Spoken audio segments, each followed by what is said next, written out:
Hello everyone, I hope you're all doing wonderfully well. I've been away, although you haven't seen it, I've been away on the Christmas break and I'm ready, refreshed, ready to get back in the pilot seat, as it were. Well, now is an interview, one I've secretly been really looking forward to. We've got LowBlow here, and he is, or was, should I say, a C-130J pilot. Hello, Low. Hey Cap, how you going? Hey chat. Good, thank you. And you can probably hear by his Australian accent where he comes from. I'm going to quickly read out your small paragraph here. So, total time, approximately 2,500 hours, C-130J, Saab 340B, and Dash 8. Saw active service in Afghanistan and Iraq flying the Herc, flew a variety of strategic and tactical missions, trained for a variety of missions including para-insertion, night low-level NVGs with ANVIS 9, formation, visited a variety of countries including US in support of Red Flag, Guam, Malaysia, Thailand, Diego Garcia, Qatar. Flew in Royal Australian Air Force, as you probably already guessed by now. Before we go on to the official meat of it, also, we can follow him at this Twitch here, which I will link in the video description so you look at that. Can you talk a bit about your Twitch, please? I started in July as a means to supplement my income because I intend to get back to flying. Well, it was supposed to be December this year. I was supposed to make a return to professional flying, but COVID kind of threw a spanner in the works. And in May, I actually had a baby. So I'm daddy daycare for the next couple of years. Yeah. Thank you very much. Yeah, it's amazing. Mm-hmm. First Christmas with him. And so Twitch is a way for me to, put out what I'm passionate about at the moment, which is flying BFM and DCS. That's my main thing. And also submarine combat. And so the channel's growing pretty fast. And since July, I'm on 430 something followers right now. And yeah, looking forward to just growing that, so it's good. I'm enjoying it. Brilliant. Well, we'll do everything we can to help. Now, you said you work with Moltar and the guys over at SATAL, yeah? That's right, yeah. So 2021 is going to be a pretty interesting thing with DCS World Events. We're looking at not only SATAL, that'll be continuing, but we're looking at also rolling out a bunch of ladders and tournaments as well on the BFM side of things, and maybe a couple of other interesting concepts. So I'm looking forward to it. And, Malta is really good to work with. He's super knowledgeable in the BVR area. And I really enjoy doing the SATAL streams with him. Like, they're always a good time. You hop on there and, we get to look at some of the best BVR pilots in the world flying here. And, also the not so best sometimes. But, it is a really good time. So he was secretly talking about us guys. Bear. Joking. Definitely not. We'll participate wherever we can because that's what we like to do. Excellent. Now, regards to the actual interview, the way we do it, you probably know, is that I ask the valuable viewers to put their questions down. That means we get some really weird questions, but also, they're real questions, stuff that people really want to know, rather than me just gabbling on like I usually do. So we'll just blast through them. So question one. So I am an aspiring USAF pilot for someone who wants a family. Do you recommend fighters or cargo? What was your daily life like as a C-130 pilot? Thanks. That's a great question. I think a lot of people would have that question. So I'd say if you get into the pilot training pipeline, definitely aim for fighters. And I would say that 90% plus of pilots in the training pipeline would be aiming for fighters. And, go through that with the understanding that if for whatever reason you fall short, you have a lot of other cool stuff to fly in the Air Force. You've got C-17, C-130Js, C-27 Spartans, all the refueling stuff. He said USAF, right? So KC-135s. There's so much there lying in wait for you if for whatever reason you don't make it onto fighters. But definitely go in there and swing as hard as you can and try and get onto a fighter if you can, because that would just be such a cool existence, I think.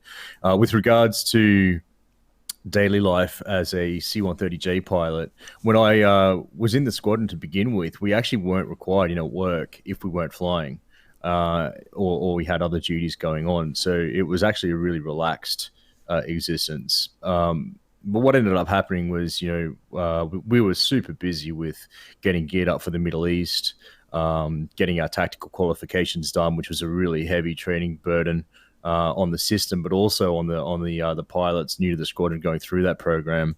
We're working extremely hard for weeks on end to get worked up for tactical. Because what happens is when you first get posted, to the base where they fly the C-130s, you go through the training squadron for a number of months where most of your time is spent in the simulator, and then you start doing your flights in the Herc, the actual Herc.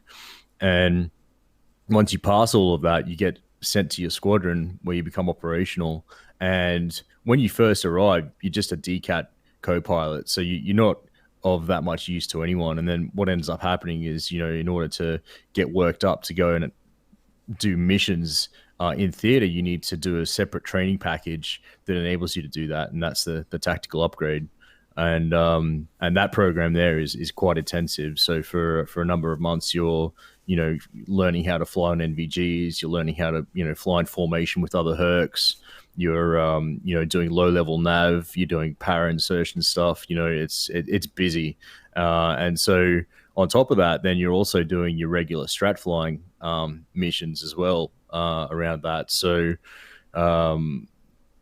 anyway, in addition to that, being in the Air Force has a bunch of other admin that goes with it, and secondary duties. Like my secondary duty was squadron assisting the squadron safety officer, so reviewing air safety occurrence reports and putting out publications around that sort of space.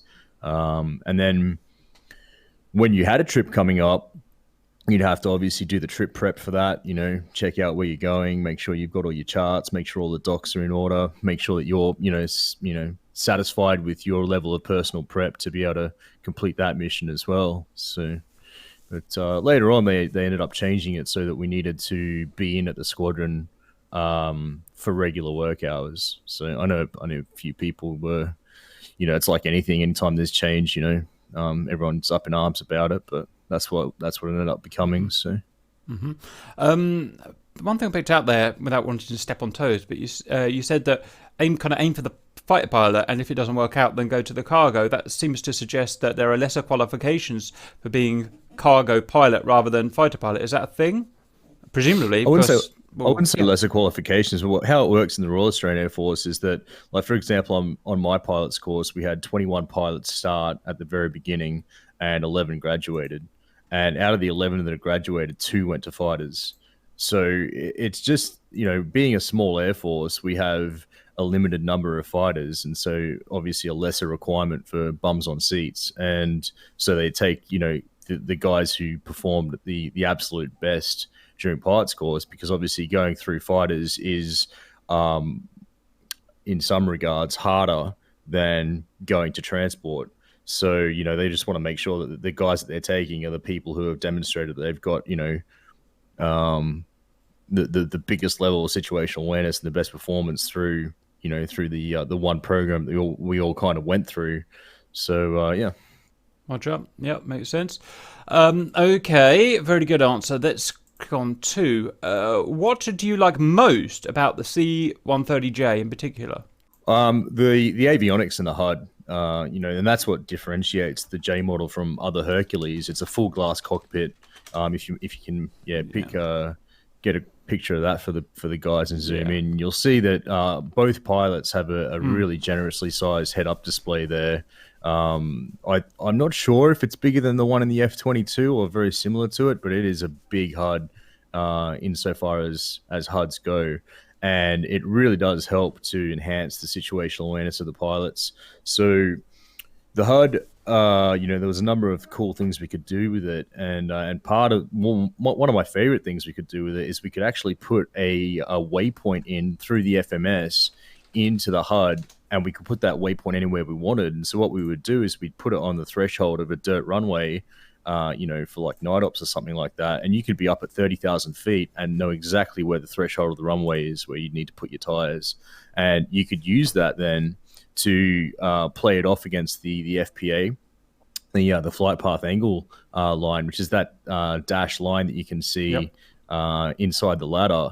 And so you could immediately visually judge how you were going on your descent with regards to the your desired flight path. So very, very cool. I noticed one thing. I should say we have a free mod available, the C-130J in DCS. Obviously, it's very restricted at the moment for many reasons, but it is what we would call a very good start. The first thing I noticed is the HUD well, it has a HUD, but the HUD is all the extra symbology that the fighters don't have in terms of, well, I don't even really know what they are because I haven't learned them properly yet, but various do you know what I mean? Near the center of the HUD, telling you whether you're rising or slowing down or accelerating. And is there any? I mean, is there a reason for that? Why that extra symbology is there? Or any thoughts on that? Well, I mean, the J model had, obviously all the standard stuff for a head-up display that a fighter has. So it had its FPM, its, flight path marker. It had the ladder, the airspeed, the G, and then on top of that, we had, some additional functionality that we could put in there. And you can see on the picture you're looking at there, you can see he's got the ILS up as well. Yep. He's got the HS, sorry, the dots there for the ILS for the localizer. So you could put as much information in there as you would ever want. You could also cross-check your HUD against the other pilot's HUD, and that's something we did multiple times every flight. Anytime we'd make a QNH change, going through transition level or whatever, we'd double-check that he had the right QNH checked, and that was a little button just above the HUD to the left, to check what was going on there.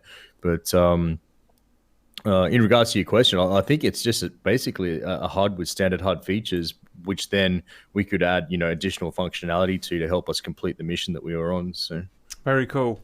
Very cool. If it's not too personal, what was your favorite part of being a C-130J pilot and the least favorite?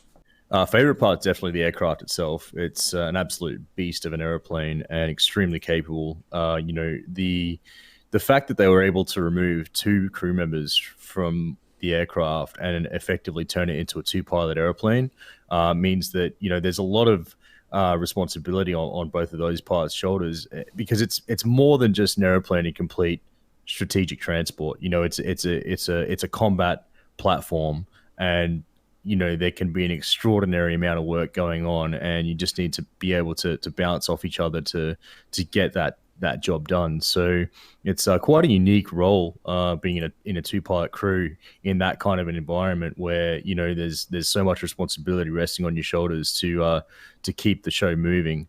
And being in a small air force, everybody gets to know one another. It's not like when you're at an airline where you might show up to work and never have met the person you're flying with. Like in the Herc squadrons, everybody knows everybody. So and you fly with those people multiple times a year, so you get to build up relationships and learn how each person operates and what their strengths and weaknesses are. So that was pretty cool. But the aircraft itself, bombing around at 320 knots on the deck. Mm-hmm. When you're early 20s, is unrivaled. That's a pretty unique experience right there, and a good way to make a buck. The other thing I really enjoyed doing was flying on NVGs, because it's such an eye opener the first time you get in, and you're flying around on Anvis 9, and it turns night to day basically. They're that good. Really, really impressive tech. I think there's a video on YouTube if anyone wants to go and look it up, Anvis 9. And there's a guy who puts them down on a cloudy night, and you can just see how good the visibility is. It's excellent. But I remember I've got a story about that. We were flying into, I think it might have been Gilgandra. It was a tiny little dirt strip out in the middle of outback New South Wales, and how we were doing our NVG workup, and how that would work was that we'd go out with the trainer and we'd take 2 crews with us, and we'd rotate through our seats. So there'd be a time when you're actually flying, getting qualified, and then there'd be a time where you're sitting in the 3rd seat, just watching the instructor fly with the other guy at your level. Mm-hmm. And so we were on final approach. He said to me, "Hey, when I tell you, lift up your goggles." So, I had goggles down, could see everything, could see the IR runway lights on the dirt strip. And he goes, "All right, you ready?" "Yep, go." And so lift up the goggles, and it was pitch black. You couldn't see anything. That's a bit worrying. One thing that I was really surprised about when flying it in the game, in the sim, was its amazing kind of kinematic ability, how just powerful and fast it was. And I'm completely ignorant of cargo planes I just don't know anything about them at all. I was just brought up this graphic here showing how much of an improvement the J is over the older H and Echo models. And you were saying about going over 300 knots. I mean, it's almost like a small fighter going over 300 knots at low level. It's real big improvement. Very performant aircraft. What is it? Just different engines, or is in terms of its kinematic, improvements over the previous ones, or is it more? Well, it's got to do with the engines and the propellers, So it's running the Allison AE 2100 D3 on the Australian ones. They're outputting about 4,600 shaft horsepower each. Aircraft weighs about 70 metric tons. I mean, we're talking about max takeoff weight of 155,000 pounds for the Aussie ones, anyway. But the props also have that composite blade scimitar design, and it's just a very it's able to just haul ass. It really is. 4. Bryce Northam or Lineham, which was better? Cough, Lineham, cough. Okay, yeah. Can you explain what the question means, and then if you have an answer to that, please? Well, I think he's just referring to UK air bases, which I have no familiarization with because I never went to either of those places. So. Right, that was a bit weird, but okay. I guess he just. Oh, right, because I forgot to add that you're the RAAF before, Sounds so like I think they guess you're a UK. Fair enough. Okay, fine. Oh, I should say as well. The funny thing about Hercules, for me personally, I've never had any interest in them at all. The main reason for that is, and it sounds stupid, but I live. Or used to live next to Cambridge. Cambridge has a place called Marshalls, and they specialise. I don't know if they're the biggest place in the country or what, but they specialise in Hercs. Hercs will go in and out all day. Okay, and I've just literally become completely used to them. I don't even see them anymore. They're just like birds. You've seen so many. Don't even think about it. So I had absolutely no interest at all, which is stupid, I know. And then all of a sudden, we got it in our little simulator that we use, and I've got garnered now massive interest in it, and now I love Hercs and I want to learn about them, which is annoying because I wasted all those years literally sitting next to a Herc base. So stupid. Yeah. But anyway, that's my personal thing. Then again, I do everything weird, so there you go. 5. Did you get to fire any missiles? So we're talking about weapons. So now, again, please excuse my ignorance. It's just something I've never looked at. But in DCS, the version that we've got, I think it's actually a fictitious version, but it's closest to the J model. You can have pylons, and you can have AGM-65s and things like that. Is that a thing on the real C-130J, or has that been made up? Man, I wish. No, I never got to fire any weapons on the Aussie Hercs, but I did see. I think the US Marines were trialing Hellfires there on their J models. Maybe if you type C-130J Hellfire. I think that was becoming a thing. I'm not sure if it actually ended up becoming rolled out into combat, but that looked pretty cool. There you go. That's the top one there. Oh, wow, look, yeah. Right, so on their ones, but we don't know if they ever became operational. Interesting. Okay, and obviously, pew! Very cool. And obviously, the J model doesn't have the guns out the side, which is, of course, the Spectre or any other names, the spooky version. So again, the one we've got is just a kind of mixture of all the cool things that Hercs have had over the years. Right, okay, so the real J, at least in production, mainly around the world, is not a weapons station, and it is cargo. Interesting. I'm not sure if they rolled out a spooky J model. Is that a thing? I should know because I've literally interviewed the guy. Let me have a look. Yeah, AC-130 Ghost Rider. There you go. That would be very capable. So that had the gun. I think that had the gun. Yeah, the guns out the side and whatnot. And that's also got the ability to air-to-air refuel, which again, our J models in Australia didn't have the ability to air-to-air refuel. I know the UK ones do, but a spooky J model with AAR capabilities, yeah, man, that thing would be very capable. Did you mean it could be a giver of fuel or a taker and or both? Receiver, yeah, that's what I mean. As in receive fuel. Just allowing it to stay airborne for ages. Yeah, absolutely. Exactly. Just reading the stream here, MC-130s for the Marines are gonna have small diameter bombs and Hellfires, so it's something that's been added, just kind of like you said.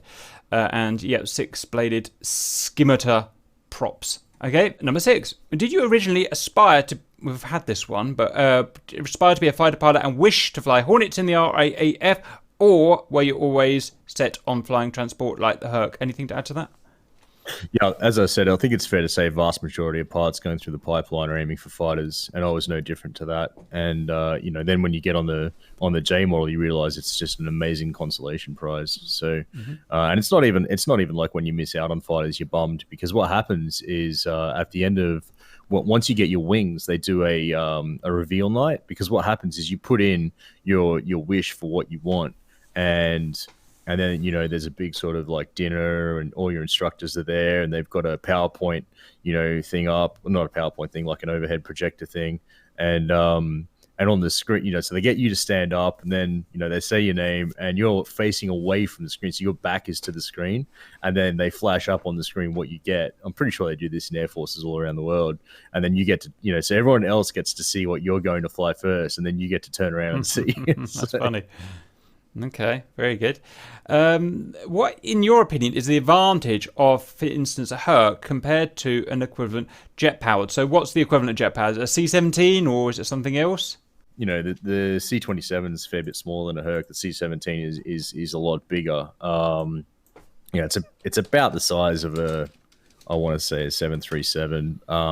So if you're talking about a 737 configured for cargo, and then we make like an oranges versus oranges comparison of trying to what can these two airplanes do that exactly the same. Well, the Herc, they can obviously operate into sealed strips. Both of them can do that, but the 737, as far as I'm aware, is going to have a pretty difficult time operating on dirt, grass, and snow, whereas a J model will definitely do that.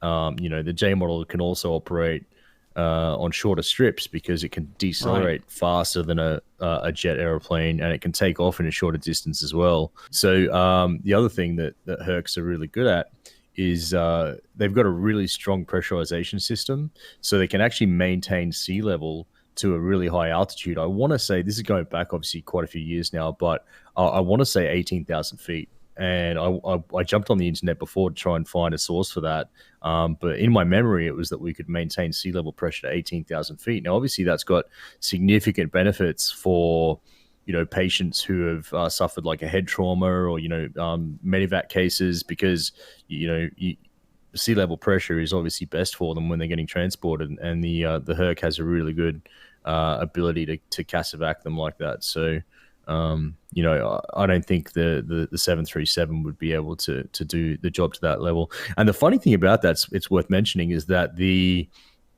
Herc leaks air like nobody's business, right? It's just that the pressurization system is so strong that it can overcome the leaks and just keep pumping air in there at such a rate that it maintains sea level. Is that bleed air from an engine or engines? Yeah, exactly. That's one thing I learned about aeroplanes once I finally got in a kind of big one, and like a non-civilian one. I got in a military one and had a look, realised how leaky. They all are, really. They all leak a bit, don't they? And you just have to keep that positive. Keep putting more pressure than they leak, basically, because there's so many imperfections. Right. But yeah, of course. No, right. So short answer: it can go places where others can't. Land where others can't, and it has certain factors like its pressurization ability, which is better than the others. So it's needed, basically. And obviously, we know, because there's so bloody many of them. 8. If not a Herc, what plane would you like to fly on a regular basis, and why? Definitely the Viper. Growing up as a kid, the Viper was the airplane I wanted to fly. It was obviously, very, very small chance, because you'd have to get into the Air Force, Royal Australian Air Force, and then you'd have to get posted on exchange as a fighter guy to get to fly a Viper. So the chances of that ever happening were very tiny. But that thing with a bubble canopy and ridiculous thrust to weight ratio just sounds like a very good time to me. No, you're just. I think we would really get on over a beer. We share the plane we want to fly the most together. We both. You really into BFM, and so am I. I never get a chance to do it now because I'm. I have to do this for full time, so I never actually get to fly for fun anymore. That and. He seemed like a cool guy. So anyway, I don't know why I said that. Nice. Viper. Yeah, wicked. Yeah, good choice. Why do flights from the Middle East take off in the middle of the night? I don't get it. What's it saying? I was looking at this question. I couldn't really work it out. Maybe if the guy's in chat, he could just expand on what he means. I was trying to work out whether he's talking from a tactical mission perspective or just regular strat ops, because when we were operating, we would do both day and night. So I'm not really sure about that one. Roger. Okay, sorry, we don't have an answer. We don't know. 10. Have you flown for either the UKSF? Sorry, I don't know what that is, or Aussie? Is this Special Forces? Yeah, Special Forces. Yeah, so I got to fly SASR in Australia. Never got to fly UKSF. But what I will say is that, like, irrespective of whether they were SF or not, my general impression of all Australian soldiers was that they were extremely professional and polite when I was flying them around. And the SF guys, they were just all business. Straight face. They were quiet. They would get on and they'd get off, and there was never any dramas. So. Awesome. Is there any? I don't want to push you, but what kind of? You literally just transporting them from one place to another, yeah. Yeah, that's all you know. You just said go to an airport. Okay, that's fine. I'll leave that one. Number 11. How do you open a canopy if it's stuck shut? I mean, like, do you hit it, or is there another system for it? Okay. Okay. You don't have an open canopy. I think it depends on the aircraft. I mean, the way I can approach this question is from what I actually flew. So the trainers in the Air Force are the CT4 Parrot, which is a New Zealand manufactured piston engine thing. That's the first one you go on. And then from there you move over to the PC9, the Pilatus PC9, which is basically a Texan. And both of those had canopy breaker knives. So over your right shoulder was typically where it sat, or in the CT4, I think it was up and in the middle. You would grab it and you would have to literally just punch holes in the canopy with the knife if you wanted to get out. And I'm glad I never had to do that, because I think that would just take forever. Right. I mean, it's a really tough, I don't know what it is, a polycarbonate or something or other. And you just know that's going to be tough because of obvious reasons. Imagine trying to punch your way through that. Yeah, and especially if the aircraft's on fire, and it would just be horrible. So.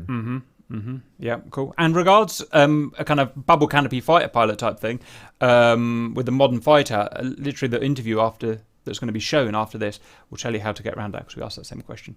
12. Why does it seem they put less money into the 130s than other aircrafts when it's the workhorse of the Air Force that uses them?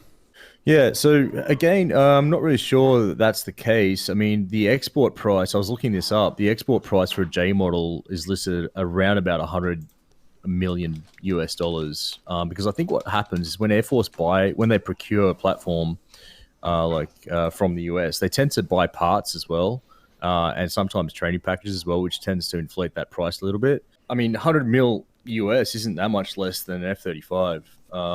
Now, the J model sims, someone told me years ago they're about 70 million US each, so not that much cheaper than the actual aircraft.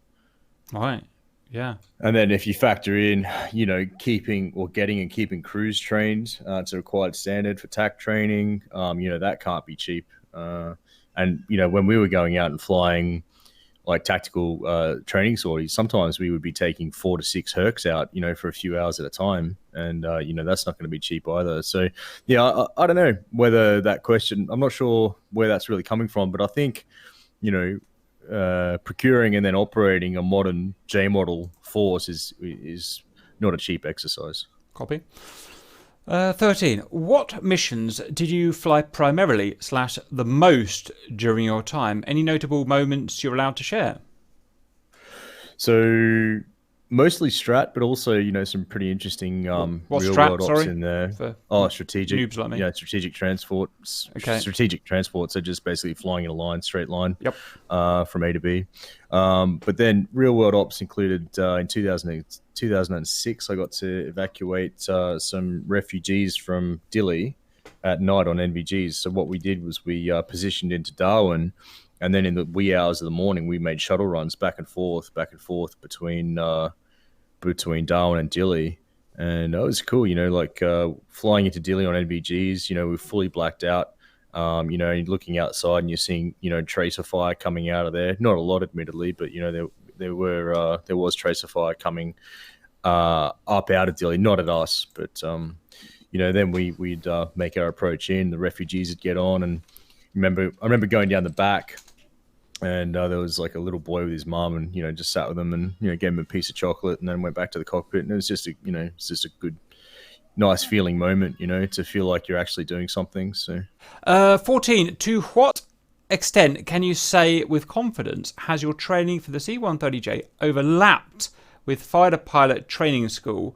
How much of it's standardized, if any? Well, so during, I would say, advanced pilot training, so that when you're on the PC-9, there's a lot of fundamentals that get laid down at that point there that lead into the lead-in fighter training. So low-level ops, advanced aerobatics, formation flying, and a little bit more of the sort of advanced formation flying concepts. So all of that stuff, are the really basic building blocks of what you need to go on to be a fighter pilot. And I think the mentality there is, coming from wartime when, they didn't have much time to train fighter pilots, if they needed them, you needed to get a lot of that stuff early on so that you could go and do the job. Now, the crossover there is that most of that stuff also makes you a good Herc pilot. The low level, the formation flying, even advanced aerobatics, like having the ability to handle an aircraft and, understand what causes a spin and how to recover from a spin, just gives you really solid hands and feet. And I think that's why around the world, Air Force pilots, when they make their move over to civilian flying, are generally well respected, is because, it's understood that they have a very strong grounding in strong hands and feet, as well as, prioritization and, working environments where they need good SAs. So I would definitely say that during advanced ab initio training, you get a good overlap of the fundamentals needed to be a fighter pilot that then carries you on to be a good Herc pilot. Roger, great answer there. We talked somewhat there about C-130s flying in formation. Is that purely for kind of improving skill, or is there an actual use of that? Do they ever actually fly in formation for a tactical reason or something? Oh yeah, absolutely. Yeah, for para insertion, you can think about it. We're carrying 70, around about 70 paratroopers each. If you can all of a sudden take 6 Hercs and drop 420 of them, it's that's a much bigger deal for the enemy to deal with. So, also, dropping cargo out the back, if you need to, if one can carry, one ground vehicle, you drop 6 in, it's just enhancing that capability. So yeah, absolutely. Flying in formation is a fundamental part of what the Herc does in real world ops. Okay, I never thought about it like that, but cool. 15. What's the most interesting thing you have flown in the cargo bay? During my time at a C-130H base, I saw an AT-10K forklift with the cab removed and an R11 refuel truck that was really tight fit. And we've got a picture here, I think. Stand by. I think this is hilarious, by the way, because this is probably, I'm not sure whether this is the public perception of how Herc pilots are, but honestly, unless it's going to kill us, we probably take very little notice of what's in the back. It's either cargo or humans, or it's something that can kill us. So I think, definitely the most interesting thing I ever carried in the back was coming back from Red Flag. I bought a bicycle, road bike in Hawaii, and the entire cargo compartment of the Herc was empty, and the only thing strapped down was my bike on rollers vertically. So I just thought it was a cool way to get a bike back to Australia. That is interesting. Other than that, yeah, I never really took that much notice of what was down the back. All right. In this picture, they're loading a tanker, fuel tanker, and it's got inches to spare either side. In fact, I don't know how he even got out of the cabin. I bet he had to stay in. That's crazy. Yeah. Cool. I mean, we carried vehicles from time to time. Most of the time, the stuff that we were carrying was sealed in big boxes, so you had no idea what was in there. Yeah, fair enough. I suppose you need to know how heavy it is, and whereabouts it's going in the cabin for your center of gravity or whatnot. Right. Okay. What is your favorite aircraft of all time, Viper? Raptor, I'd say. Oh. I mean, I'd love to fly the Viper, but the Raptor, I just think it's a feat of modern engineering, thrust vectoring, super cruise, really nice canopy, stealth, the fact that it can go up against a bunch of F-15s and smack them all, and they never knew it was there, pretty crazy. Fair play. Okay, a simple one. Have you ever been under fire, and can you still remain calm under fire, I guess, and do your job?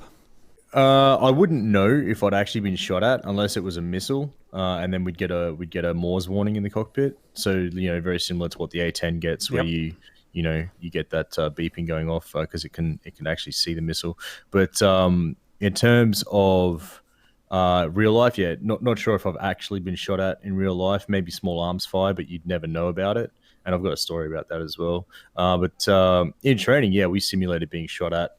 And you'd have to respond calmly and appropriately in order to get the qualification. So I think there's a question further down where the guy asks, how do we respond to that? But the story with regards to small arms fire was there was an Aussie Herc.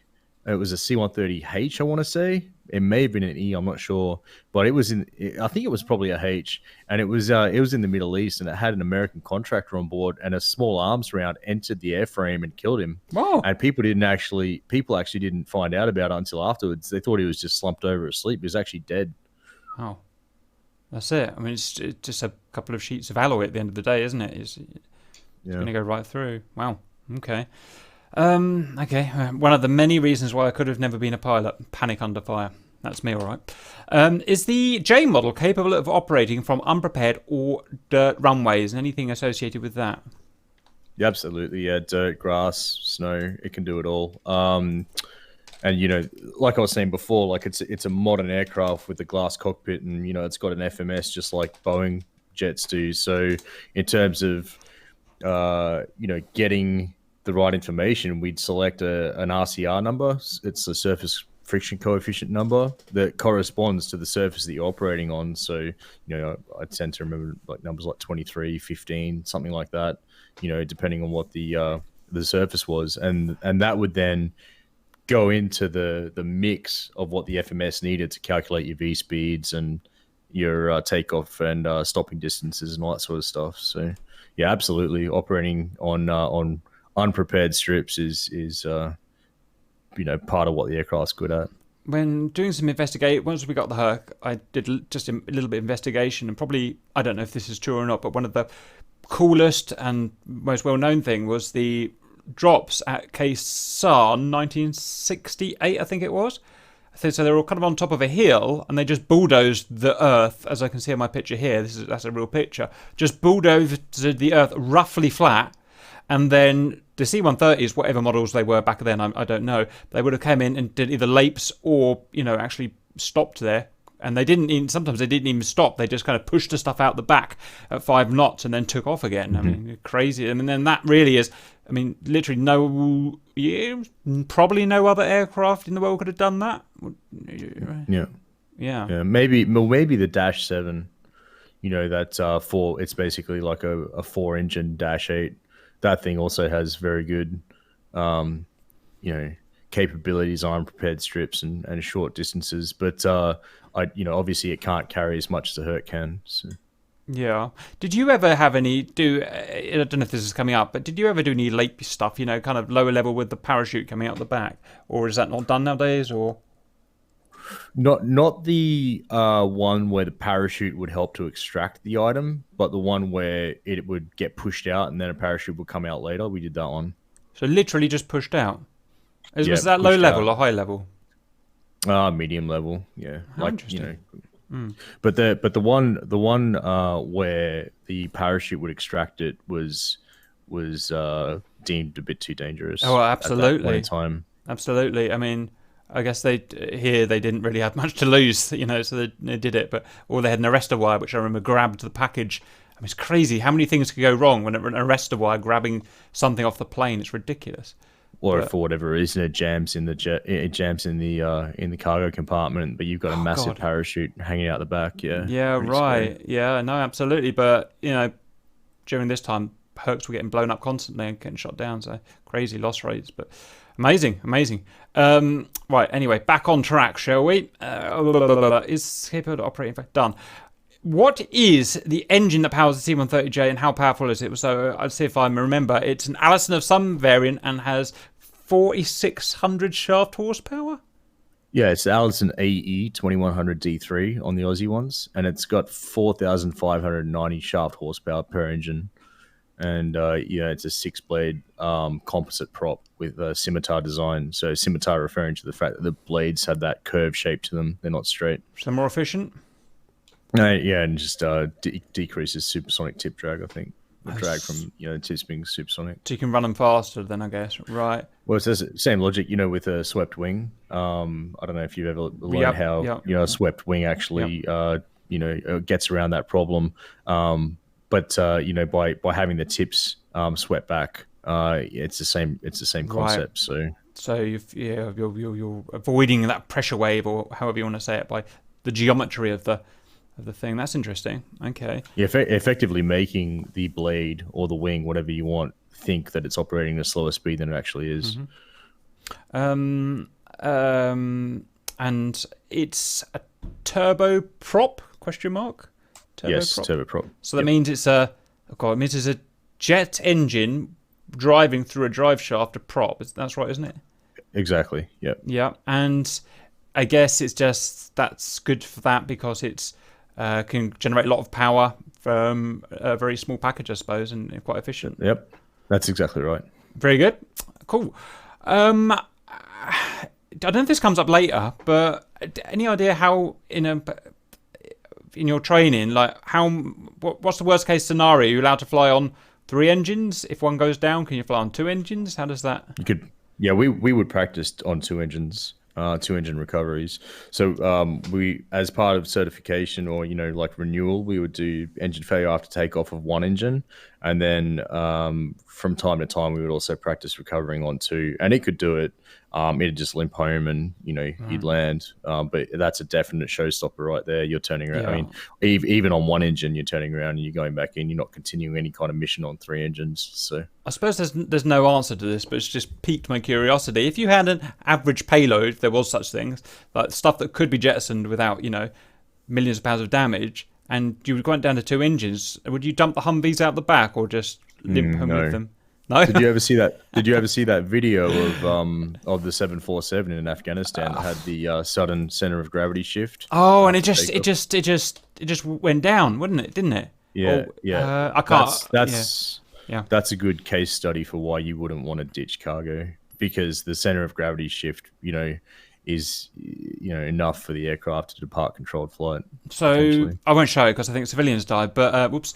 But I think the center of gravity changed because they dumped something out the back, and the amount of change was more than the elevators could deal with, something along those lines. Well, it wasn't that they dumped something out the back. It was that the chains on one of the vehicles came loose and it moved, and they were heavy vehicles. I can't remember what they were exactly, but it shifted rearwards after takeoff enough that they didn't have enough control column authority, pitch authority, or trim authority to overcome the pitch change. So they stalled, and then once they stalled, they sputtered in. Yeah, there's nothing a pilot could have done. Then it was just that's how it is going down. Yeah.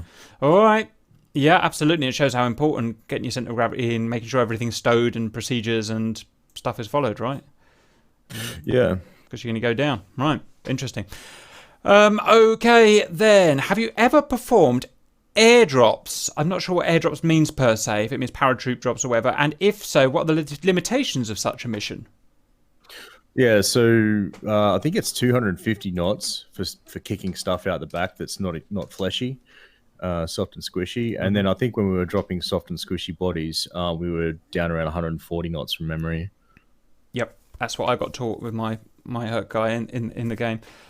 So that's a limitation there. Any other? What about bad weather? Could you drop in bad weather? Could you drop at any altitude, or how does that work? That's a good question. We're going back a long time. We always dropped in clear weather, but provided you were satisfied with where you were, I don't see any reason for actually, you know what? I don't know. I don't want to answer it. I'm too far out of it to know. Say the wrong thing and get slaughtered. Exactly. That'd be a good question for a guy who's actually flying the J model right now. But we always used to drop when it was clear. So. Yeah. I mean, another interesting question there. airdropping affect your center of gravity? I mean, yeah, it must do. How do you? I guess you know. God, that is weird, isn't it? So if you've got 3 units, 3 things, and you drop just the rear one, it's going to really mess you up, isn't it? Or It does, yeah, yeah. Exactly. You do get a CFG change there, so that all needs to be calculated prior, yeah. and yeah. Okay, very good. Okay. What is the fuel load of the C-130 and how long is a typical mission? I think more, I mean, I'll add on the end, how long can it fly or how far can it fly as well?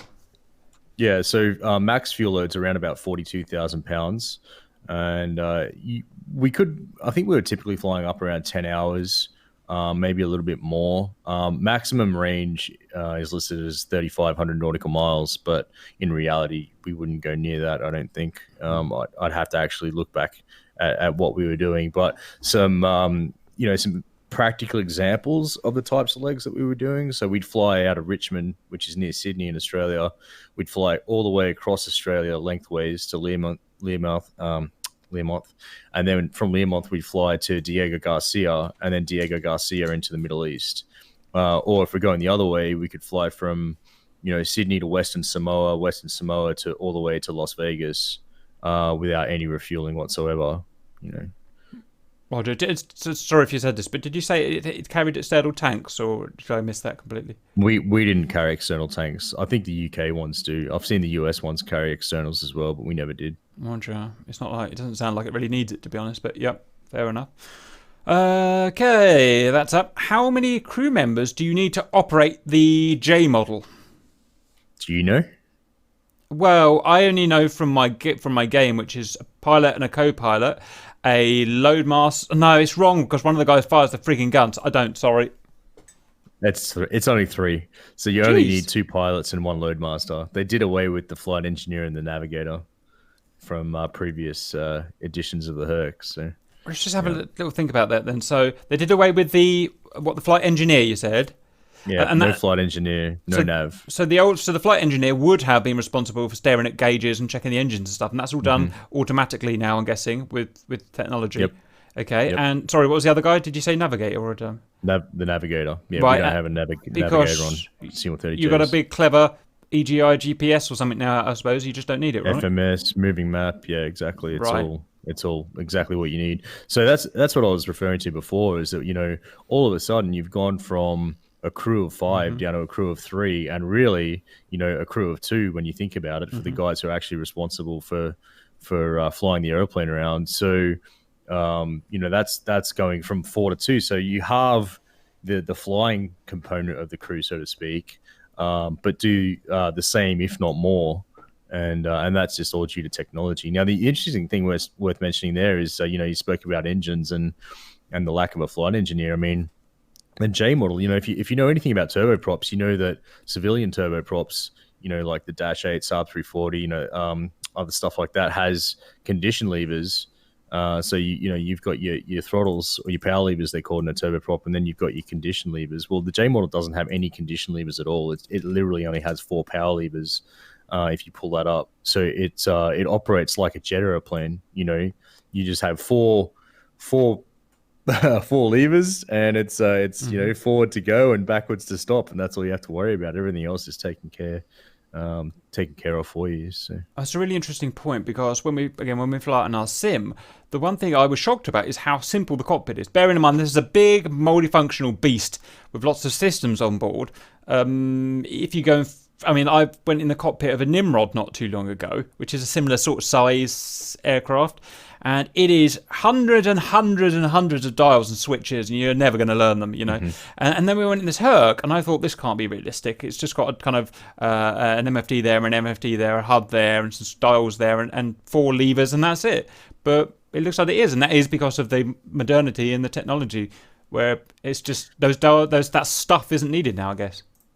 Right, and also as the mission becomes more complex, the airplane needs to simplify things for the pilot so that they can do that mission, right? So it's like, you hear this all the time, like the bigger an airplane gets, the easier it is to fly. And I'd say it's generally true. It's what I've observed. If you compare the cockpit of a Dash 8, particularly like anything from a Dash 100 to a Dash 300, you compare that to a J model. The J model is in some respects, it's got more going on because there's multiple layers within the avionics and the screens and the buttons, basically all that stuff within the FMS itself can get extremely complicated, and there's a lot that you need to know about those systems to be able to operate them, as compared to say just a regular civilian FMS. But and we had binders, I mean manuals, 1,000 pages thick on how to operate some of these systems. Like down by the co-pilot to his left, he's got a system which actually has another joystick coming out of the center of the panel if you pull it up, and that was for all the tactical stuff, to be able to manipulate the stuff going on the moving map, and that thing there had I want to say 1,000-page binder just to know how to operate that thing alone. Roger. What should I search for? I'm just wondering. Co-pilot. No, so if you have a look at that picture, the fourth one to the right there. Yeah. See if I can get bigger. Yeah, maybe click in that. Oh, I hate it when they do this. I don't know what it means, but let me go back one. Yeah, okay, that's the best we're gonna do. But he's got his yoke there. He's got. No, I don't think you can see it there. Is it off to his one? Yeah, is it off to his? It's just to the left of the co-pilot on the center pedestal, towards the back of the center pedestal. Oh, there we go. There's a stick there where my mouse is. You're right behind. Yep. But that's right. it. Didn't even see that. Didn't even see that. Yep. So if you zoom in, I don't know if you can get that big. I won't be able to, but if you describe it, we'll get a good idea. Well, yeah, that's basically like a mission control stick that enables you to do a whole bunch of stuff on. You can see he's got a moving map displayed there on the third screen third MFD along, and that's how you interact with that basically. So you take it helps you to take information out of the FMS and then manipulate the screen to give you the information that you want. So yeah, it's a pretty complicated system. These screens, like the fighters, they have buttons around them that you can press. Button. No. Oh, really? Screens. Well, that's weird because I've never seen an MFD screen in a fighter without having 20 buttons around it. So are you interacting with those screens with that that stick, obviously? Also exactly. With sort of controls like down, you can see these little things I'm trying to highlight. The FMS, yeah. FMS. What's FMS? Flight management system. Yeah, and then you've got the panels that go across the top there. You see the 5 little screens going across the top. Hello. So you've got like a CNIMU, which is like a comm nav ident management unit, and you've got the other ones basically enable you to change things like radios, comms frequencies and stuff like that, so that yeah, there you go. If you maybe you can pull that one up. Yeah, I see. So, I hate it when it does stuff like this. I'm not much of an interneter, I'm afraid. There we go. Look at that. Look at that. So right. So these guys are for actual manipulation, the green ones, and these ones are really display only. Right. Interesting. Well, I think it's like if you want to change a frequency or change an ident score code or something like that, yeah. At least they've left 2 steam gauges in. We've got a backup ADI, and I can't even work out what that is. But at least you've got just something in there in case it all goes down. I get a bit worried when you get things like the Raptor when it is all screens and no steam at all and no backup. But if you pull up a picture of C-130H now side by side with that, you're going to see the difference. Right. So let's go. C-130H cockpit.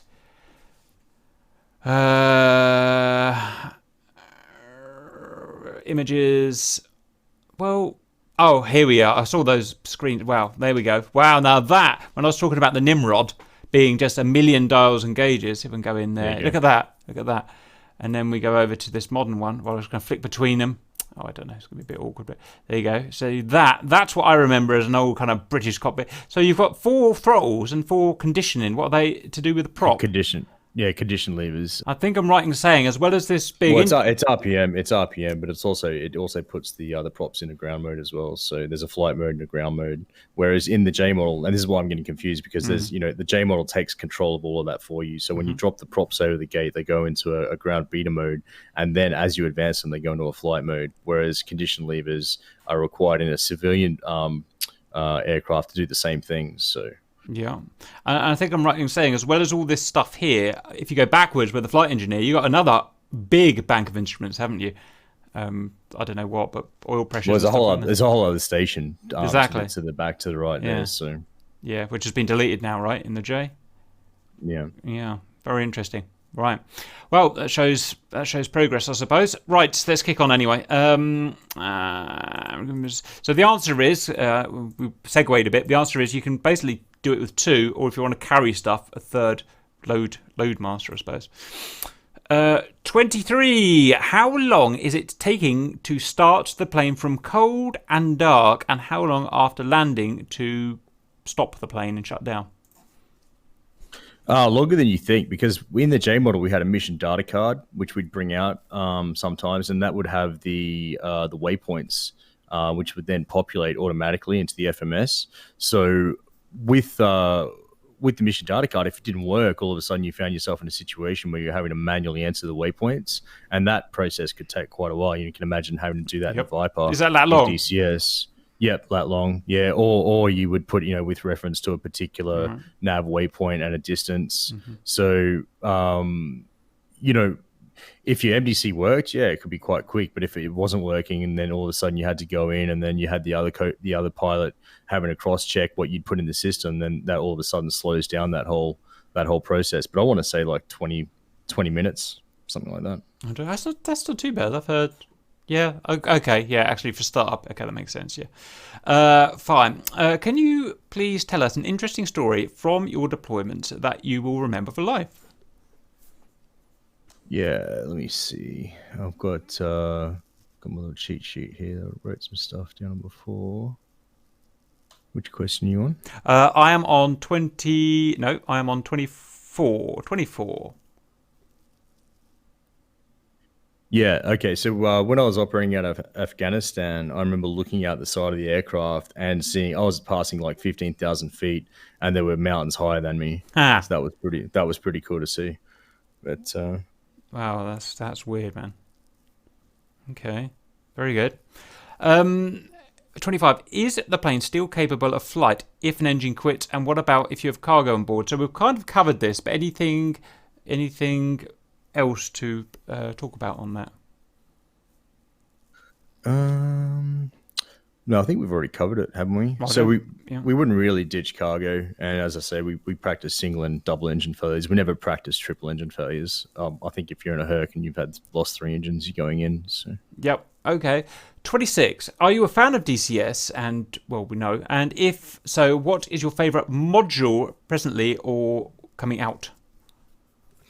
I'm looking forward to the Typhoon by True Group. Oh, how about that? I wouldn't have thought you would have said that. That's interesting. Well, I think it's going to be a really good BFM platform. Well, that's what you're into, isn't it? Actually, I was going to say it's kind of the most modern of that lot. It's not really. The Jeff, I think, is actually slightly newer. But it's maybe the most capable. I guess we're allowed to say that, aren't we? It's going to have the most modern kit on it in terms of BFM. Yeah, I think it's just going to have really good 2-circle capability, 1 circle as well. I think the only thing it's lacking in is the ability to pull alpha, like massive amounts of alpha like the Hornet or the Mirage can. But from what I've heard, it's going to be a really, really good BFM platform and probably hand it to a lot of these jets. But other than that, super into DCS and IL2 as well lately since they had the sales. It's fun, isn't it? IL2, we don't take it too seriously. That's not saying anything bad about it. We just use it for fun, just for shooting dogfights and stuff. I guess you just like the combat aspect of it and going after people and stuff. No, you just reminded me of something really important there. I promised to go and interview a Eurofighter pilot. I've managed to forget about it for about 6 months. So Eurofighter, I'm going to remember that. That should be really interesting. Right, let's push on.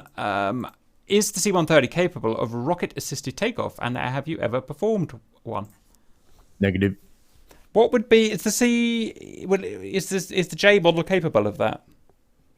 I think it may be in other countries, but not the Aussie ones. We never did it. Presumably, it's going to be, for places where you need it, right? I can't think of any examples.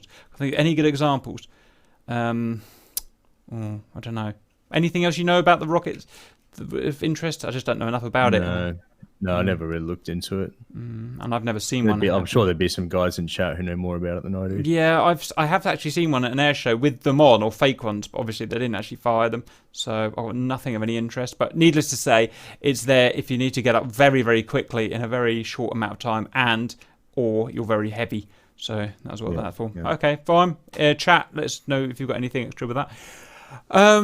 Can you air refuel a cargo plane? What is the ferry distance if the plane is free of cargo? So we've talked about that. There's like 3,500 you could do. About 3,500 max, but yeah, I think in reality you're in the 2,000s. UK definitely, their J models were configured for air refueling. I think it's something they did quite a lot, but the Aussies, no, we didn't have the boom. Roger. Okay. Number 29. Have you ever deployed countermeasures in flight? And if so, is it automatic system or do you do it manually? Is there sufficient amount of countermeasures on board in your opinion? Can you tell us what countermeasures are there, first of all? I can't really go into what it carries, but I can say that there's an auto and a manual dispense option. And I haven't deployed them in anger in combat, but in training, yeah, I have. Roger. I'm going to just look for a pretty picture. I love these pictures that I'm bringing up on the screen now of them firing off flares and how many it fires. But you don't want to talk about that, obviously, but I just love it how you can see, like, a fighter jet, 1, 2, 3, 4 come out. This thing, I mean, and bearing in mind, those engines probably aren't going to be that hot compared with a big afterburning jet. I bet that's a really successful anti-IR suite that's got there. There's pictures. Yeah. And it's like anything, like, once you start getting into countermeasures or, with the fighters on radar stuff, that's where it becomes a bit sensitive. And, there's a lot there that goes on behind the scenes that we can't really talk about. So. Yeah, it's a shame, but that's all obvious. That's fine. Let's push on. What is the effect on the engines if you are deployed in the desert or at high altitude? And can you noticeably feel the difference? Right. So obviously, when air gets warmer or you go to high altitude, it gets less dense, then you get a performance hit from that. And the J model has no way around that. There's no way to inject water or any extra turbo modes or anything like that. Like the performance hit is the performance hit. So you can't get around physics, unfortunately. When you're doing your calculations for takeoff, I'm taking up this much weight and stuff like that and this much fuel, are you also taking into account the ambient temperature? Yeah, absolutely. Yeah, that all goes into the FMS. Right. Along with your the altitude at which you're operating at, and you get a density altitude calculation. But it's all done in the computer itself. So right. There's no need to be pulling charts out or anything like that. It's all taken care of inside. In our simulator, we've got obviously a very simplified FMS there. But what I remember is you can type in how much weight you're taking on, where it is in the plane, and it will tell you, okay, you need this much distance for takeoff, you need this much distance for landing, you can climb at this angle and stuff like that. So that stuff's really useful, isn't it, to have that just head at you. Whereas I guess back in the olden days, you'd have a piece of paper and you'd be working out the sums and stuff like that. Interesting. Very good. How many combat-ready troops can you carry, and what are the flight envelope restrictions if you have to drop them midair? So we've already talked about the restrictions, but how many of the guys can you carry? I think it's just above 70. I want to say 74. Yeah. I don't know what the name for 70 troops. It's bigger than a platoon, isn't it? But it's that's a lot of troops. It's a lot of troops, isn't it? Hang on, I'm just looking up the. Yeah, about 74 paratroopers. Yeah. Wow, I thought it was 30, so that's a lot more than I thought it was. Interesting. Very good. I wonder how much that weighs. Is the SAM, Surface to Air Missile Warning System, good? Or I assume that's what it means. And what is the situational awareness if there is an incoming projectile, presumably a missile? What is the first line of defense and the procedure to save the plane? So what you can talk about is there is a Morse, isn't there? There is, yep. And you can see that if you have a look at the external view of the J, you'll see the Morse sensors on the front there. J Morse. That's about as useful as. Okay, so we've got sensors above you, basically. just under the canopy windows, you'll see the big squares there. And in terms of how effective it is, it's very good. Yeah, the J model is quite capable of defending itself. But basically, it's what you'd expect, maneuvering with flares. Yeah, sorry, I can't seem to find any pictures of that. But okay, some Moors. Is that what's it? Missile. That might be it. System? There. If you just go down one, just where your mouse is to the bottom right. Go one right. Got it. Yeah, I think maybe. Yeah, just there, just below the cockpit. Okay, well, yeah. Basically, they're passive, aren't they? And they're watching for missiles being launched, right? You've got them on the tail as well. Yep, Yeah. exactly. Yeah, it's an optical sensor. Yeah. Okay, very good.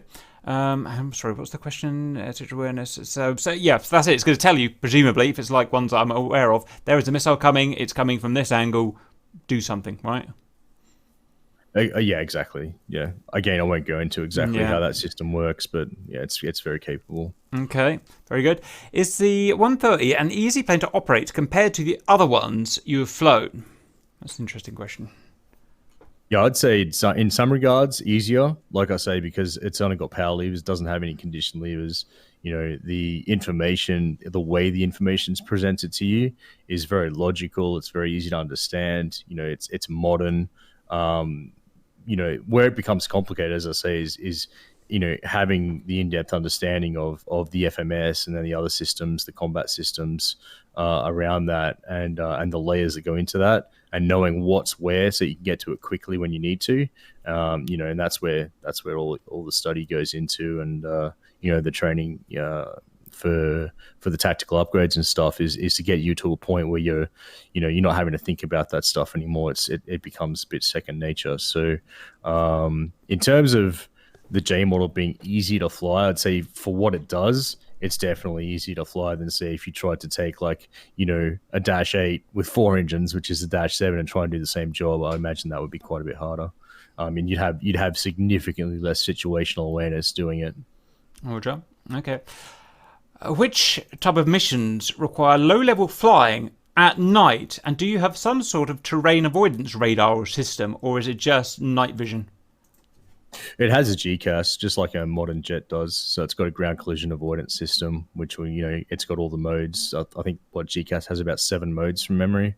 So, you know, sink rate, you know, whoop, whoop, pull up, don't sink, all those kinds of alerts. So it's got that. And then, yeah, when you're operating at night, you know, sometimes we'd be on NVG, sometimes we wouldn't, depending on what we were doing. So I'm trying to read the actual question you've got there. What mission requires level flying? I can't remember if we actually ever dropped paras on NVGs. I want to say we did, but we're going back a long time now. But the NVG stuff usually was just low level and getting into a dirt strip and kicking some shit out the back and then taking off again. So, Roger. The next question is to compare the Dash 8, the Saab, and the C-130. Let me just read the question properly. This is where my brain's just going to explode like it did before when you asked me about condition levers. Where is it? Can you compare the Saab, the Dash 8, and the C-130J, and how capable they are? Any thoughts on that? Well, they do very different things. You know, the Saab and the Dash 8, obviously just regional transport aircraft. And they're great at what they do. You know, they carry passengers into small airstrips, and they do that well. And there's nothing there that requires them to have any more systems than what they've actually got. But I'd say that the Saab is significantly more ergonomic than the Dash 8 is. You know, the Dash 8 being quite an old aircraft now, you can see that stuff's just kind of been hodgepodge together. It's not necessarily in the best place or the easiest place for the pilot to get to or look at. Whereas you could see that there was a definite design philosophy that went into the way that the Saab is laid out. The exception to that is the Q400. That Dash 8 there is obviously fairly ergonomic, but the earlier ones like the 100 to 300 are pretty messy inside. Yeah. Roger. But then the J model again is really well laid out. Very good. Okay, back here. Is it just military cargo you ferry or humanitarian aid as well? Both, yeah. Okay. What is your advice to someone who wants to follow your path? That's a really good question. I would say just go for it. Don't listen to the statistics. Don't listen to anyone saying, "Oh, it's you're not going to get in because of this or that." If it's your eyes that are holding you back, go and get laser surgery if you can. If it's your grades, then go and get help to get better grades. Just do whatever you need to fix the problems that are in front of you. Clear those hurdles and keep moving. So, just keep in your mind that obviously getting a career as a military pilot is a phenomenal way to earn a dollar, and it deserves the amount of effort that you would put into clearing those hurdles. That's all I can say. Having been there and done it, it's definitely worth it to get in there and have a go at it and be able to say that you did it. Roger. Bit of a weird one here, but how did you discover the Reapers? It's not a marketing question, honestly. It's just someone's put it in there. Well, I think Cap joined the BFM clinic. I did. Oh, was that you? In there? Yeah, that's me. Yeah. I really wanted. I did join it, not just to please people. I really wanted to come and do stuff and get involved, but again, I've got other stuff I have to do, unfortunately. But okay, what kind of stuff? But you might as well sell that as well. What kind of stuff's going on in there? So it's been quiet just recently. We're at 380 members now. We work quite active conducting BFM tournaments. I think we're going to get back into that in the start of the new year. But more than anything, it's a place where people can come and learn from some of the strongest BFM pilots in the world. So all the big BFM names in DCS are in there. And there's a self-declare system for skill levels. So when you join, you accept the welcome rules, and then you go in and you tick the box for whether you'd say you're a beginner, intermediate, advanced, or fighter ace, if you want to call it that. And then people can use those tags to go into the Looking to Fight for Fights channel and say, hey, intermediate pilots, who wants to fight? And you'll get someone on there to come. So we're running a US server as well and an EU server, so two servers there. Roger. Sorry, go ahead. No, that's it. But I have every year I have a certain amount of projects I like to get through, all sorts of different projects. And one of my projects for quarter 1 this year is I have to learn it myself, BFM properly, modern tactics and DCS, because it's changed since back I did proper BFM, but it was, 4 years ago. Things are very different in DCS. You've got data link and stuff like that now, and I'd love to. I want to learn it, and also I want to make videos helping to teach other people, which is kind of what you're doing as well, you and Moltar and that lot, to help teach people tactics. So I'd love to come in there and speak to you guys at some point. I think that'd be great. Yeah, for sure. Right. Okay. Well, one thing at a time. Finally on here, what were your first impressions when you were deployed in Afghanistan? It's pretty barren. There's not much there. Yeah. Yeah. No forests. Honestly, I came away from that thinking, what are we doing here?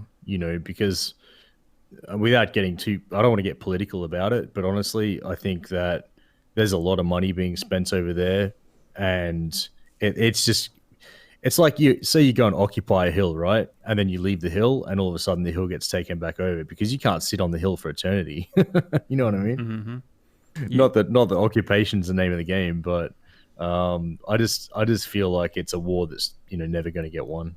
Yep. I hear that from a lot of people. Okay, if you've got 5 minutes, I'd like to ask if the viewers on the stream have got any questions for you that they've thought while you've been talking. Anything from the viewers? If so, speak now or forever be silent. Chop chop. Have you ever had an OS moment, an SHIT moment? Yeah, actually I did. So what it was we were flying into Baghdad, and this is actually a really good point to bring up for a 2-pilot crew, because obviously you've got less eyes in the cockpit to look for stuff, and you're really reliant on backing each other up. And what can happen, it's just human nature, is that when you become task saturated, you can start to drop balls. Right. And so the pilot, he was the pilot flying, the captain was the pilot flying, and I was on the radios doing all the support duties, backing him up. And it was super busy, a lot of traffic around. We had a couple of patches we needed to look for. There was other traffic departing, obviously we're looking for threats as well. And what happened was, to get the task saturated, you can start to drop balls. And so the pilot, he was the pilot flying, the captain was the pilot flying, and I was on the radios doing all the support duties, backing him up. And it was super busy, a lot of traffic around. We had a couple of patches we needed to look for. There was other traffic departing, obviously we're looking for threats as well. And what happened was, get down quickly because we got told to expedite descent to get below someone. The captain disengaged the auto throttles, put the aircraft into VS mode, but kept the autopilot in. And so then he's pulled the power levers all the way back to idle and started his rapid descent. And everything started happening fast. And what ended up happening was the aircraft, because it was still on autopilot, leveled itself at the altitude that he wanted to level at. But because the auto throttles weren't engaged, the power levers didn't come back up. So the aircraft's still at idle. Oopsie. Yeah, and I was busy and I wasn't monitoring, and we got pretty damn slow. Like, I want to say, like air safety occurrence slow. Like, in terms of stick shaker didn't go off, but we were getting there anyway. I think we both ended up picking it up at exactly the same time. The power levers go all the way forward, and we had to talk about it later. But it was that's one thing I will say. Like, and that happens. You can just, when you're in a 2-pilot crew like that and stuff goes busy, balls can get dropped. You just need to be backing each other up. So prioritization. So Macca, 15 years old, want to get into the RAAF. You're in the cadets. What would you recommend doing in your spare time? The cadets is a really good starting point, and then just some extracurricular activities at school like sports. Make sure you've got good grades, so keep the focus on the grades, but, try to get something else in there. Maybe become a captain of a team at school, show that you've got some leadership initiative there. Those kinds of things are always really good to talk about. Maybe some volunteer work, maybe even, I would say, do some flying as well. Show that you've got an interest in flying. Go and do some gliding or something. Go to your local aero club, take a couple of flights. Maybe even try and get like a basic qualification, like a GFPT, something that can show that you've already put yourself into that flying environment and you, one, enjoy it, and two, you can, you show some kind of achievement in that area. Might be a little bit helpful, because the first thing that's going to happen is once you get screened, you'll then be sent off to, do flight screening, which is like basic. I don't know if they do this anymore, but when I did it, it was 2 weeks of basically them showing you how to fly something and then assessing whether you could do it. And at the end of that was, you needed to pass all of that in order to go to the next stage of selection, which would be officer board. So, ever get to see or participate in a Fulton recovery? Do you know what a Fulton recovery is? No, I've never heard of that. I have no idea what that is. Gonna have a feeling it's to do with... Oh, look at that! It is something I saw in a Mission Impossible film. Okay, so a pilot goes down, right? A fighter pilot goes down, and then he somehow inflates a balloon, which floats him up. Okay, and then I remember seeing about this. Did this a long time ago. You've got kind of a pair of collectors on front of the 130, and it kind of grabs his balloon. Do you remember ever seeing that in like old kind of 90s videos? Man. I remember. That is insane. If that's actually a thing, I would not want to be on the end of that rope. Jeez, can you imagine? I do remember. I remember Reach for the Skies. It was an old 90s or late 80s program, and it showed them doing this with kind of live. Yeah, it was people. The person was actually on the ground. The cord goes up to the balloon. The C-130 runs through the cord, hopefully not chopping it up. Grabs it, and the guy just goes whom. Obviously, it must be elasticated so that the G isn't it doesn't go from 0 to 140 knots in. Amazing. Okay, well, no, James Bond did it. I still can't imagine it being too comfortable though. Was it James Bond, Auntie? Yep, James Bond. Sean Connery did it in one of his movies. Maybe I'm thinking of that. Maybe, but I'm seeing it. Out of a dinghy. Was it Thunderball movie? Oh, nice. I mean, that shows how long ago. That was 60s, late 60s, early 70s. Thunderball. No, 70s, I think. Yeah, so it shows how long ago that was. So, the answer is no. But thank you for bringing it up. Well, that's awesome. Do you have to do spin practice while learning the Herc? If not. Or is it not really possible to put it in a spin? And what's the scariest thing you've done in a Herc? So regards spins, is that a thing in Herc or not a thing? Not a thing. We do unusual attitude recovery, but in PC9s we definitely did spinning. but yeah, not in Hercs. I think there was. Just trying to think about this. Yeah, there was a 707. It wasn't doing spin recovery, but it was doing asymmetric training. It sputtered in near East Sail, killing everyone on board. With 2 engines out. I can't remember exactly what happened, but yeah, spinning in these large aeroplanes is a prohibitive maneuver. So. Yep, well, simple answer. Okay, have you ever participated in any volant rodeo / airlift rodeo / air mobility rodeos? Does that mean something to you? Oh, wow, 104 Starlifter. That brings back memories. God, what a beast. Actually, that's not a Starlifter. Favourite snack to steal aboard for long hauls? Ooh, important. Well, when we went on trips, we had a massive esky's with food in them. So there was enough food there to make whatever you wanted, pretty much. And then we had also the meals for the microwave. But favorite thing was when we used to come out of Malaysia and we used to get curries. So you'd be nice. You'd be coming out of Butterworth and you'd have a curry with like a roti bread. And yeah, that was super good. Okay. Ever heard of someone trying to pull a loop in a Herc? No. No, I know they can do it unless it's photoshopped. I've seen one do it on YouTube. Never seen it. No. It was the yeah. Did you enter the RAAF, the RAAF, wanting to be a jet pilot? Yeah, we've talked about that one. Yep. Yes. Maybe this is where my memory comes from. He's putting up a barrage balloon type thing. Oh, it's not. Is that B-17? Whee! That's real. No health and safety back then, boys. Cool stunt. Very cool. James Bond's so cool. Right. That's it. Cool. Hey, guys. Right, Mr. Low. Great to have you. Clearly really nice guy, and it makes all the difference when they're a nice guy. It just does. With cool knowledge and a cool history. I wish you luck in doing your Twitch thing and your Satel thing, and I'll drop by when I can. Thanks for having me on. I can't think of anything else. Enjoyable. Yeah, that's good. Anything else before we sign off? If guys want to head over to my Twitch and give me a follow and get behind me from GR, that'd be hugely appreciated. I'm mainly streaming submarine combat these days, Cold Waters, and BFM in DCS and also IL2. So if that sounds like something you'd be interested in, then come and join along. Be great to have some of you guys over there. Roger, and he operates on my time because he lives in London at the moment as well, by the way. Right, that's it. I'll put the link in the description. Thank you very much, Lo, and everyone for watching, and I'll see you guys another